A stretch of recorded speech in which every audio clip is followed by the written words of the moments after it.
Assalamualaikum semuanya. Sebelumnya saya ucapkan terima kasih karena masih terus mengikuti cerita bergambar di channel ini. Dan untuk kawan-kawan yang belum subscribe ke channel ini, dukung saya ya. Klik tombol subscribe dan klik logo lonceng untuk bisa berlangganan gratis di video cerita bergambar selanjutnya. Oke, sebagai imbalannya kali ini saya akan coba menggambar sekaligus bercerita tentang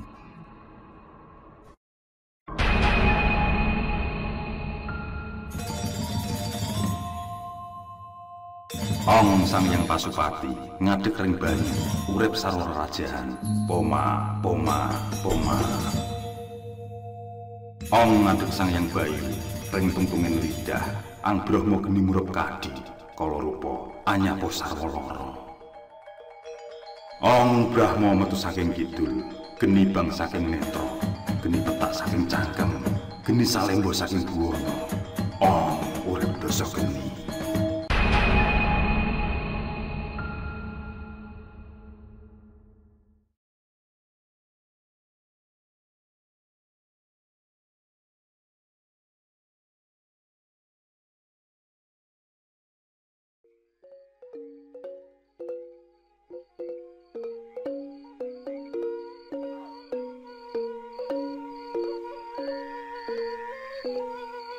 Di sebuah perkampungan di pedalaman yang masih terlihat seperti hutan, yakni rimbun dan sangat jarang penduduk. Di sana terdapat salah satu warga yang sangat disegani oleh warga lain.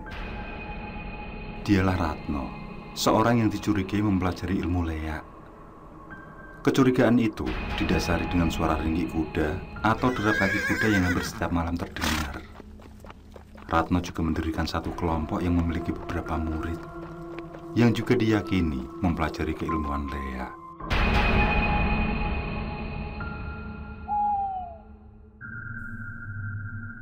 Pernah suatu hari, anak Ratno melihat ibunya berubah menjadi sosok leak. Heni, yang saat itu duduk di bangku kelas 1 SMK, melihat sang ibu bertubuh manusia tapi kepalanya menjadi kepala kuda. Heni yang sedang menonton TV pun hanya bisa terdiam saat melihat ibunya berubah menjadi leak di depan matanya sendiri. Sama sekali dia tidak percaya kalau ibunya penganut ilmu leak.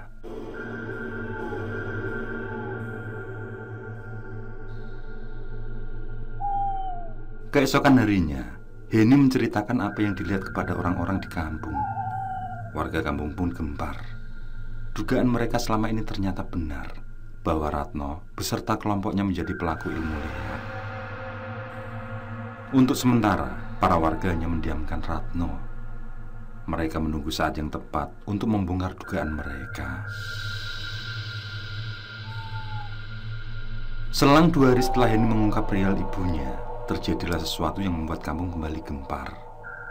Diketahui seorang bayi berumur 6 bulan meninggal tanpa sebab jelas. Menurut cerita dari sang ibu, di sore itu, salah satu orang yang ikut kelompok Pak Ratno mampir ke rumah. Sejak kedatangan orang itu, mendadak bayinya menjadi rewel.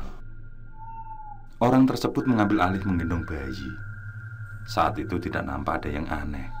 Bayi pun terdiam dalam gendongan orang tersebut.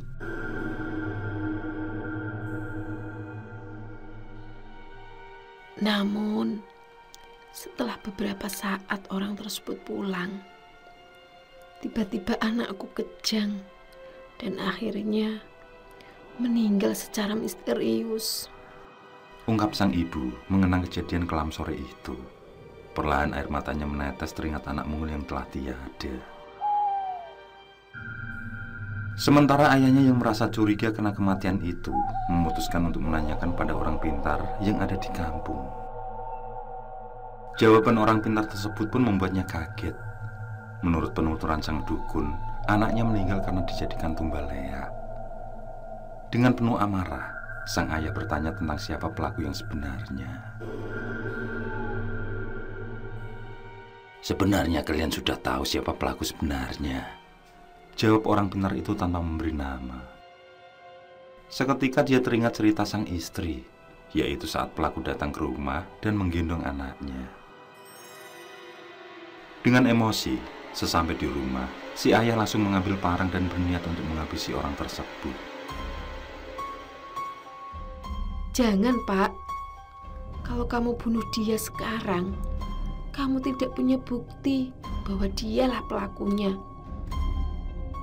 Kamu yang malah bisa terkena masalah dengan pihak yang berwajib, Pak. Ujar istrinya menenangkan. Pada akhirnya, niatan itu pun diurungkan. Lelaki itu mampu meredam amarah, namun masih menyimpan dendam yang membara.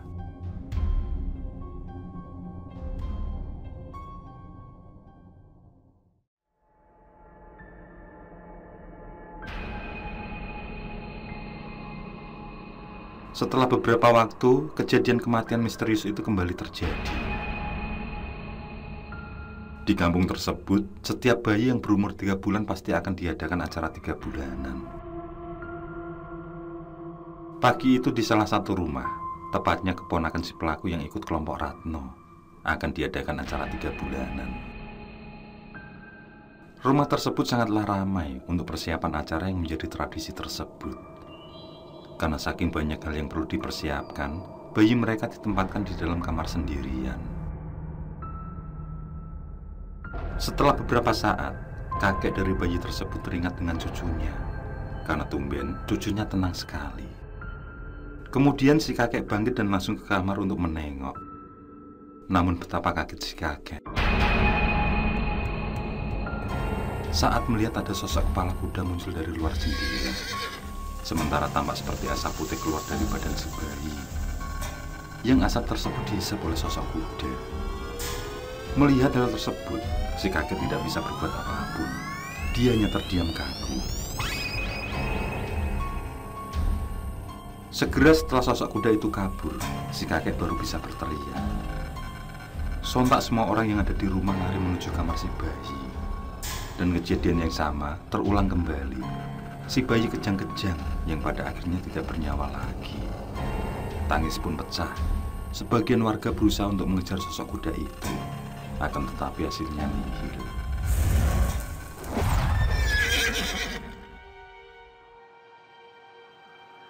Setelah kejadian itu, keluarga si bayi mencari orang pintar sebanyak 3 kali untuk mengetahui kejadian sebenarnya. Jawaban dari semua orang pintar itu pun sama. Bayi tersebut menjadi tumbal leak. Yang menurut mereka, kalau tidak dapat tumbal, maka si pelaku mukanya akan tua renta serta sakit-sakitan. Akan tetapi kalau dapat tumbal, mukanya menjadi muda, sehat, dan bahagia.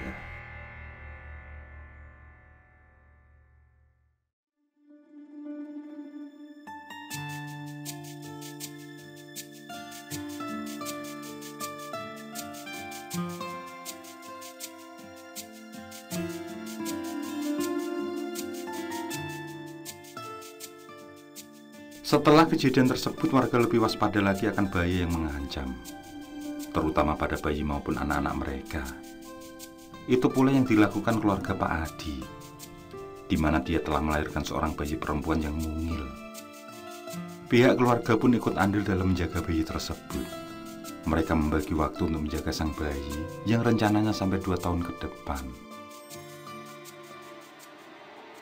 Meski selalu dijaga, namun gangguan-gangguan masih saja selalu datang. Yang paling sering ditemui Pak Adi adalah ada kelapa jatuh yang cukup keras di depan rumah. Setiap kali mendengar suara tersebut, anaknya pasti akan menangis. Pak Adi pun melihat dari balik jendela. Ketika diperhatikan, apa yang dilihat itu memang seperti sebuah kelapa. Akan tetapi, setelah diperhatikan lebih seksama, kelapa itu melayang disusul suara tawa menyeramkan. Kelapa tersebut jatuh dan melayang kembali, jatuh lagi dan melayang lagi seperti itu terus-menerus. Menurut Pak Tono, mertuanya, sosok itu adalah teror dari leak jenis pok-pok.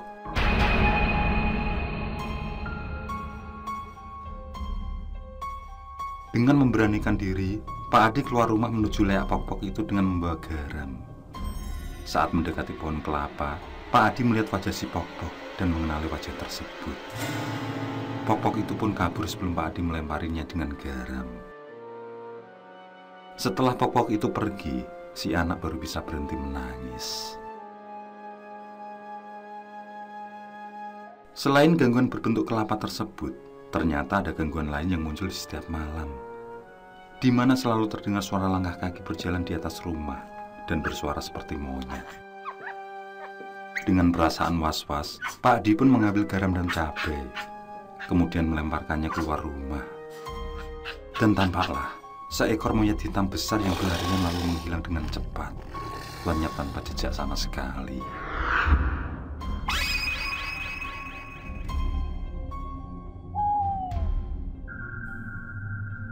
Karena kejadian-kejadian tersebut, Pak Adi memutuskan untuk pindah rumah agar keluarganya tetap aman dari gangguan Lea. Dia memilih ikut mertuanya, yakni Pak Tono. Dia berharap semua gangguan yang mengancam akan lenyap saat tinggal di sana. Dan demi keamanan serta kenyamanan, Pak Adi mencari orang pintar untuk melindungi keluarganya. Tentu hal itu atas saran dari Pak Tono.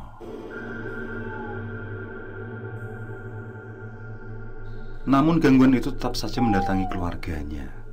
Suatu malam saat semua terlelap, tiba-tiba ada ulat sebesar telunjuk jari tangan yang jatuh di atas kaki Pak Tono. Beliau yang tidur sendirian di kamar dapur pun terkaget. Tidak pernah ada hewan seperti itu. Ulat polos hitam legam dengan mata putih menyala. Tanpa berpikir macam-macam, Pak Tono langsung membunuh ulat itu. Namun setelah dibunuh, malah muncul kembali 2 ekor ulat yang sama. Pak Tono kembali membunuh ulat-ulat itu. Akan tetapi muncul kembali ulat-ulat dengan jumlah 2 kali lipat, yang semakin bertambah banyak jika ulat-ulat itu dibunuh. Anehnya, saat jumlahnya berlipat dan membuat Pak Tono cemas, ulat itu tiba-tiba saja menghilang. Semuanya lenyap, tidak berbekas. Pak Tono pun mengucap syukur atas hilangnya hewan aneh itu.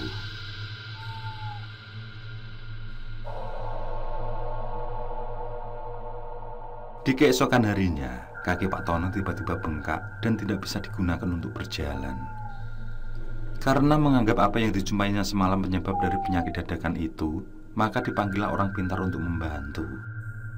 Yang menurut orang tersebut, Pak Tono terkena serangan Lea. Bukan hanya anak buah Lea, bahkan sampai Ratu Lea pun ikut menyerang. Akhirnya, rumah Pak Tono diberi pagar gaib dan kaki beliau diobati. Akan tetapi hal tersebut hanya bertahan selama 2 hari saja. Karena kembali lagi Pak Tono diteror sosok ulat yang sama. Dan kakinya yang belum sembuh justru bertambah membengkak. Saat orang pintar itu kembali dimintai bantuan, dia berkata kalau pagar gaibnya sudah jebol karena diserang terus-menerus oleh pasukan Lea. Orang pintar itu pun menyerah, tapi masih berjanji akan memagari rumah Pak Tono.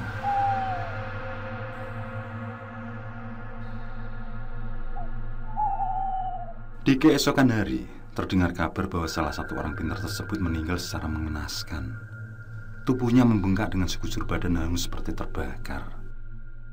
Sementara matanya melotot dan lidahnya menjulur keluar, yang membuat seluruh warga makin ngeri menyaksikan hal itu.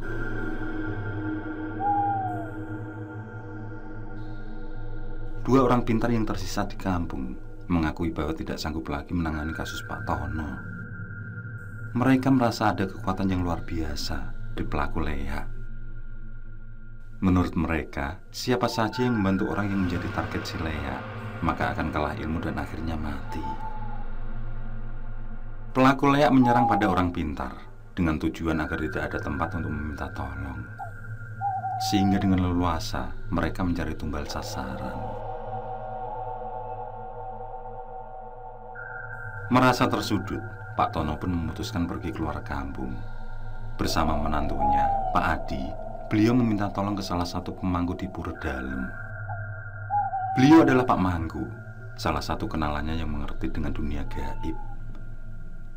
Saat berhadapan dengan Pak Mangku, Pak Tono pun menceritakan semua hal yang telah terjadi kepadanya, juga teror yang menghantui warga kampung.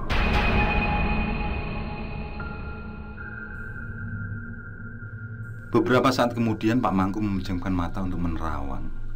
Hasil dari terawangan tersebut membuat kaget Pak Tono saat diceritakan.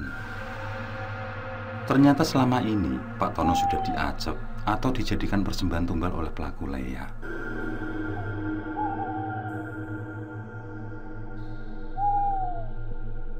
Setelah perbincangan yang panjang, Pak Mangku dan Pak Tono memutuskan untuk melakukan ritual yang tujuannya agar terhindar dari mara bahaya dan tentu saja agar kakinya tersembuhkan.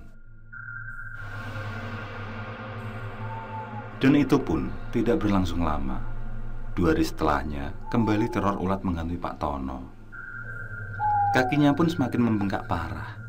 Karena sudah tidak tahu mau berobat kemana lagi, Pak Tono pun memutuskan untuk berobat ke dokter. Beliau berharap ada penawar dari cara medis yang dipilih.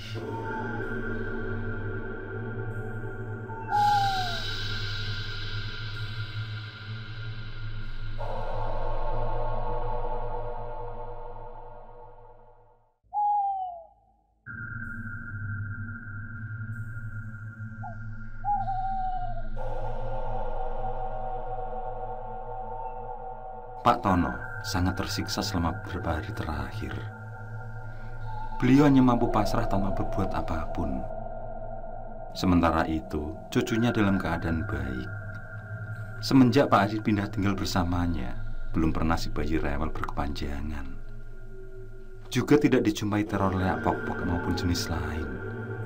Justru teror itu mengarah pada Pak Tono, yang entah karena hal apa sehingga beliau dijadikan sasaran ancaman Lea. Melihat kondisi sang mertua yang memprihatinkan, membuat Pak Adi mencari tahu orang pintar di penjuru desa lain. Hingga bertemulah dia dengan Eyang Wira. Cukup lama Pak Adi membujuk Eyang Wira agar mau mengobati sang mertua. Sebab lelaki tua itu mempunyai prinsip, tidak boleh saling mengganggu antara sesama pemilik ilmu kebatinan. Tapi melihat perkumpulan yang diceritakan Pak Adi, yakni kelompok Ratno, membuat hati Eyang Wira tergugah. Tampaknya beliau tidak mau jika kelompok tersebut terus meresahkan. Karena jika teror di kampungnya usai, pasti akan berpindah ke wilayah lain. Namun sayang, di hari tersebut, Eyang Wira mempunyai acara yang sudah terjadwal. Baiklah, besok malam tolong jemput saya. Sekarang kamu pulanglah. Persiapkan kelapa gading yang mengarah ke sudut selatan barat. Ucap Eyang Wira yang pada akhirnya mau membantu.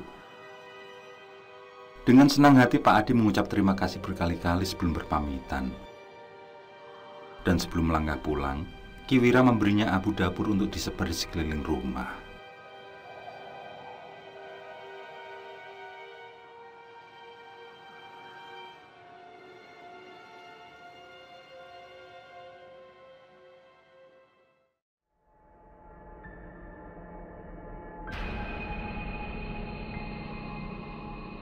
Malam bergerak tenang.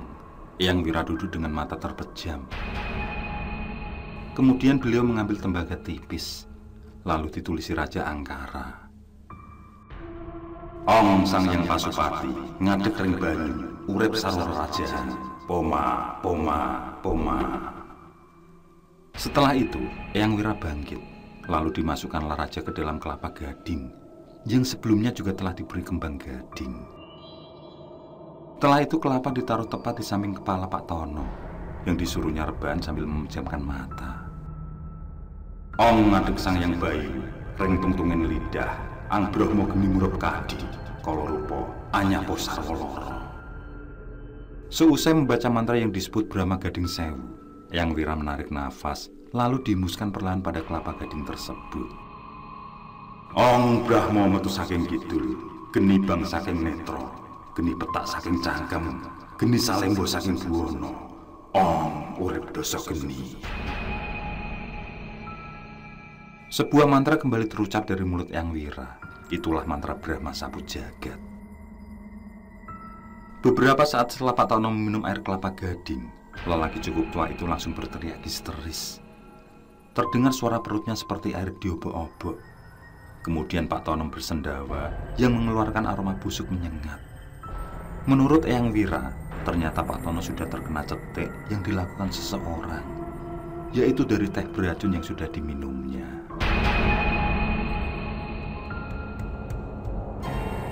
Setelah Pak Tono agak tenang, disusul kemudian dengan suara ringgik kuda terdengar sangat menyenangkan. Ditambah lagi suara monyet dan burung garuda yang sangat riuh. Dan terakhir adalah suara benda jatuh berdegun berulang kali.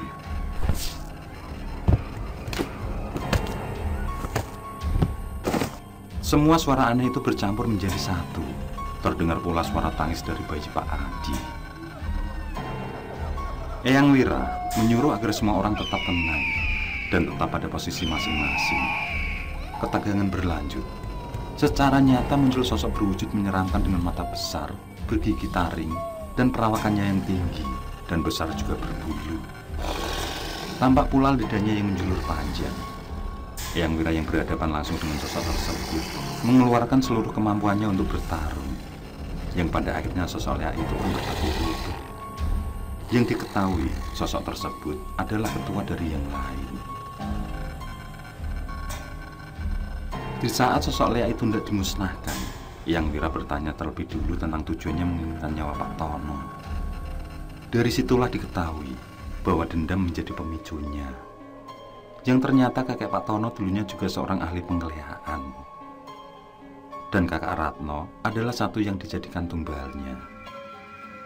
Atas cerita yang dikisahkan orang tuanya, maka Ratno melakukan ilmu hitam tersebut untuk sarana balas dendam.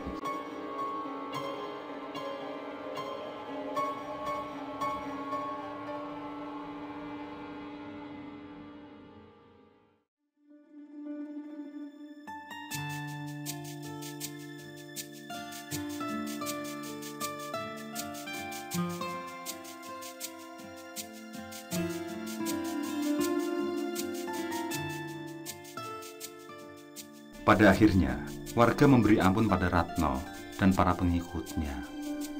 Dan mereka mengikuti petunjuk dari Eyang Wira demi menghilangkan ilmu penglihatan yang sudah dipelajari. Sejak saat itu, desa kembali tenang. Teror pun sirna, karena memang kelompok Ratno adalah dalang dari semua. Namun seburuk apapun, mereka adalah manusia yang tak luput dari segala sifat baik dan buruk. Dan Eyang Wira adalah sosok yang dipilih Tuhan, sehingga mampu mengubah keburukan mereka, termasuk menyadarkan warga agar tidak termakan dendam. Maafkanlah atas apa yang pernah terjadi di masa lalu, Ratno. Semua itu bukan kehendakku. Ucap Pak Tono yang bertamu di rumah Ratno di senja itu. Ratno hanya tersenyum. Dipandangnya langit yang menenggelamkan mentari. Dia berdoa agar Tuhan selalu membimbingnya dalam kebaikan. Ong Sang Hyang Pasupati, ngadeg ring banyu, urip sarwa rajaan, poma, poma, poma. Ong ngadeg Sang Hyang Bayu, ring tungtungin lidah, anggrohmu gemuruh kadi, kolopo, anyapo sarwa loro.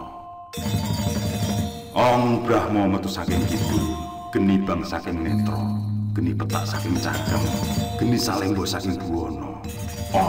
Urip dosa geni. Oke, saya kira cukup cerita kali ini. Untuk cerita-cerita lainnya, silahkan buka di bagian video dalam channel ini, di playlist cerita bergambar. Sekali lagi terima kasih ya. Jangan lupa like, komen, share juga boleh. Dan untuk yang belum subscribe, langsung klik tombol subscribe. Semangat berkarya. Akhirul kalam, wassalamualaikum warahmatullahi wabarakatuh.